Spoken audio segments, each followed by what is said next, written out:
சிதம்பர ரகசியத்தை எப்படி நம்மளால கண்டுபிடிக்க முடியாதோ அதே மாதிரிங்க இந்த ஸ்கூல் பசங்க மத்தியில வரக்கூடிய சளி தொந்தரவு எப்படித்தான் வருதுன்னே தெரியாதுங்க.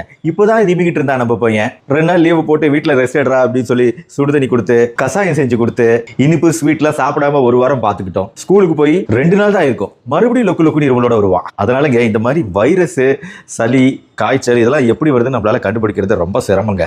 அந்த வகையில் இந்த HMPVன்னு புதுசா ஒரு வைரஸ் வந்திருக்கு பாத்தீங்களா? இது புதுசுன்னு நான் சொல்லவே கூடாதுங்க. 2001 ஐரோப்பாவில் நெதர்லாண்டில் கண்டுபிடிக்கப்பட்ட ஒரு வைரஸ். எப்பவுமே இந்த டிசம்பர் மாசம், ஜனவரி மாசம் குளிர்காலத்துல தான் இது வரும்னு எல்லாருக்குமே தெரியும். வருஷம் வந்துகிட்டு இருக்கக்கூடிய வைரஸ் திடீர்னு பயங்கரமா பரவுது அப்படின்னு சொல்லி ஒரு பீதியை கிளப்பி விட்டுட்டாங்க. ஒன்னும் பயம் இல்லைங்க.